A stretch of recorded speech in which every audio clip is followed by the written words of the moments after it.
ကဲအားလုံးပဲမင်္ဂလာပါကျွန်တော်ရဲ့မဲလုံးလေးဆိုတာကလေဒီကဘာကြီးကိုမြင်နိုင်ဖို့အတွက်တကယ့်ကိုအန်အော့စရာကောင်းတဲ့ကိရိယာတွေပေါ့ဒါပေမဲ့ကိုမြင်နေရတာတွေကိုအမြဲတမ်းယုံကြည်လို့ရရလားဒီနေ့မှာတော့အလွန်စိတ်ဝင်စားဖို့ကောင်းတဲ့မျက်စိလက်ဆောင်မှုတွေရဲ့လျှို့ဝှက်ချက်တွေကိုအတူတူဖော်ထုတ်ကြည့်ကြရအောင်ပါကဲဒီမိကုန်းလေးနဲ့အရင်စကြည့်ခြင်းနဲ့မြင်နေရတဲ့အရာတိုင်းကတကယ်အမှန်တရားဟုတ်ရဲ့လားဒီမိကုန်းကပဲကျွန်တော်တို့ရဲ့အမြင်အာရုံကိုပြန်ပြီးတန်တရားဝင်စေပြီးတော့ဒီကောင်းစဉ်ရဲ့နက်နဲမှုကိုစတင်ဖော်ထုတ်ပေးမှာပါဒီနေ့ရဲ့စူးစမ်းလေ့လာမှုခီးစံမှာတော့ဒီအချက်၅ချက်ကိုအဓိကထားပြီးလေ့လာသွားမှာပါပထမဆုံးကိုမြင်တာတကယ်ဟုတ်မဟုတ်မေးခွန်းထုံးမယ်ပြီးရင်ဦးနောက်ရဲ့လဲစားမှုကစားပွဲအကြောင်းလဲစားမှုအမျိုးအစားနေလူတိုင်းသိကြတဲ့နာမည်ကြီးဥမာတွေနဲ့နောက်ဆုံးမှာဒီຢာတွေကနေပါသင်ခန်းစာရနိုင်မလဲဆိုတာကိုအတူတူဖော်ထုတ်ထားကြပါမယ်ဟုတ်ပြီဒါဆိုရင်ကျွန်တော်တို့ရဲ့စူးစမ်းမှုကိုပထမဆုံးအပိုင်းနဲ့စလိုက်ကြရအောင်မြင်နေရတဲ့အမြင်နဲ့တကယ်လက်တွေ့အရှိစရာကြားကဆက်ဆက်မှုကိုစပြီးမေးခွန်းထုတ်ကြည့်ကြရပေါ့ဒီခီးစဉ်ကတော်တော်လေးအခြေခံကြတဲ့အာယုံတစ်ခုဖြစ်တယ်မြင်အာယုံကိုယ်တိုင်ကိုမေးခွန်းထုတ်တာကနေစတင်မှာပါဆိုလိုတာကကျွန်တော်တို့ရဲ့ဦးနောက်ကိုဘလောက်တောင်လွဲလွယ်ကူလက်စားလို့ရလဲဆိုတာကိုဒီအစီအစဉ်ကဖော်ပြသွားမှာဖြစ်ပါတယ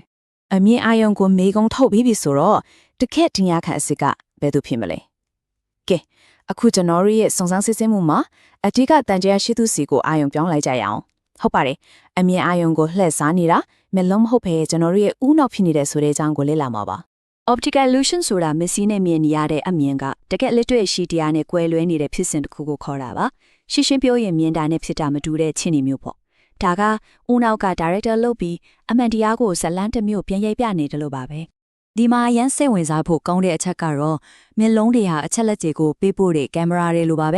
ဲသူတို့ကမြင်တာကိုပဲဦးနောက်စီပို့ပေးတယ်တကယ်တမ်းအဲ့ဒါဘာလဲဆိုပြီးအသိပေဖို့ပြီးဆုံးဖြတ်ချက်ချတာကကျွန်တော်တို့ရဲ့ဦးနောက်ပါအဲ့တော့ဒီလက်စားမှုတွေရဲ့ရင်းမြစ်ကဦးနောက်ရဲ့အသိပေကောက်ယူမှုတွေကြောင့်ပါပဲဒါဆိုဘာကြောင့်ဒီလိုလက်စားမှုတွေဖြစ်ရတာလ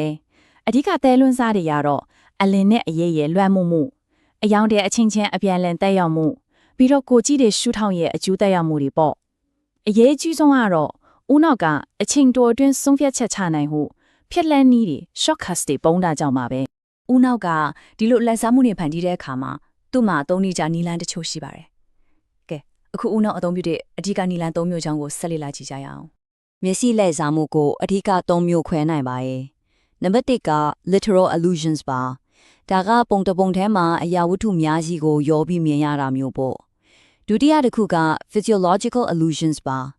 ဒါကတော့အလင်းဒါမှမဟုတ်အယောင်ကိုအကြာကြီးစူးစိုက်ကြည့်မိလို့မျက်စိမှာတက်ရောက်မှုကြံ့ခဲပြီးလွဲမမြင်ရတာမျိုးပါနောက်ဆုံး cognitive illusions ကတော့အတွေ့အကြုံများဆုံးဖြစ်ပြီးဦးနောက်ကသူ့မှာရှိပြီးသားအသိပညာပေါ်အခြေခံပြီးမှားယွင်းတဲ့ကုတ်ချက်ဆွဲတာမျိုးဖြစ်ပါတယ်ကဲ theory ဒီခဏထာ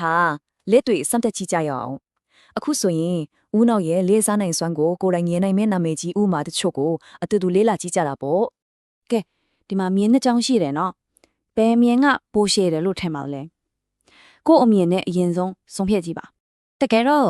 ဒီမင်းနှကြောင်းဟာအရှိအတိအကျတူညီပါပဲမယုံနိုင်စရာပဲနော်ဒါက cognitive illusion တစ်မျိုးပါပဲမင်းရဲ့အဆုံးကများပုံချန်နေကြောင်းကျွန်တော်ရဲ့ဦးနော့ကအနီးအဝေးရှုထောင်ကိုမွှားရင်းစွာအတေးပဲပြန်ပြီးတကြောင်ကပို့ရှည်တယ်လို့ထင်သွားစေတာပါကဲနောက်ထပ်တစ်ခုကြည့်ငါအောင်ဒီပုံတွေကစတူရန်ကွက်နှစ်ခုမှာရှိတဲ့အယောင်တွေကမတူဘူးဟုတ်တေချာကြည့်ပြီးဆုံးဖြတ်ကြည့်ပါအန်ဟိုးစရာကောင်းတာကဒီစတူရန်ကွက်နှစ်ခုဟာတကယ်တော့အယောင်တစ်ခုတည်းသားပဲဟုတ်ပါပဲကျွန်တော်ရဲ့ဦးနောက်ကပတ်ဝန်းကျင်ကအယောင်တေးအရိတ်တေးရဲ့လွန်မိုးမှုကြောင့်အလေးအမောင်ကိုမားရင်းစွာအတိတ်ပဲပြင်ပြီးတော့အယောင်မတူဘူးလို့ထင်ယောင်သမားထက်တော်တာပါပြီးတော့လေကချို့ရက်နှိနေတဲ့ပုံစံတွေဒီဇိုင်းတွေကိုကြည့်လိုက်ရင်ရွေလျားနေတယ်လို့လိန်နေတယ်လို့တုံခါနေတယ်လို့မြင်ရတပါရဲ့ဒါလဲဦးနောက်ကလှုပ်ရှားမှုမရှိတဲ့ပုံရိပ်မှာလှုပ်ရှားမှုကိုမားရင်းစွာထဲထွေးအတိတ်ပဲကောက်ယူလိုက်တဲ့နောက်ထပ်ဥပမာတစ်ခုပါပဲဒီလိုဦးနောက်ရဲ့လှည့်စားမှုတွေကိုမြင်တွေ့ပြီးတဲ့နောက်မှာတော့ဒီအရာတွေကကျွန်တော်တို့ကိုဘယ်လိုအေးကြီးတဲ့သင်ခန်းစာတွေပေးနေလဲဆိုတာကိုအတူတူဖော်ထုတ်သွားကြရအောင်ဒီတင်ဆက်မှုတစ်ခုလုံးကနေရရှိနိုင်မယ့်အဓိကအချက်ကတော့ဒါပါပဲမြင်သမျှအရာတိုင်းဟာအမှန်တရားမဟုတ်နိုင်ပါဘူးဆိုတာပါပဲဒီအချက်ကနေဘာတွေသင်ယူနိုင်လဲဆိုတော့ပထမတစ်ခုကအမြင်အာရုံဆိုတာတကယ်လက်တွေ့ကိုအပြည့်အဝထင်ဟပ်မပြနိုင်တဲ့မှန်တစ်ချက်လိုပါပဲဒုတိယချက်ကတော့ကနဦးအမြင်တစ်ခုတည်းကိုအခြေခံပြီးဆုံးဖြတ်ချက်ချရင်မာရွေးနိုင်တယ်ဆိုတာပါဒါကြောင့်နေ့စဉ်ဘဝမှာအရာရာကိုဝေဖန်ပိုင်ခြားစဉ်းစားတတ်ဖို့ကအလွန်အရေးကြီးလာတာပေါ့ နောက်ဆုံးအနေနဲ့ဒီမေခွန်းလေးနဲ့ညီကုန်းချုပ်ချင်ပါတယ်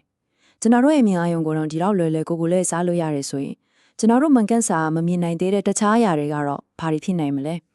ဒီမေခွန်းကအမြင်အာရုံနဲ့လက်တွေ့လောကကြောင့်ကိုပိုပြီးနည်းနည်းနဲ့စဉ်းစားဖို့တွန်းအားပေးပါလိမ့်မယ်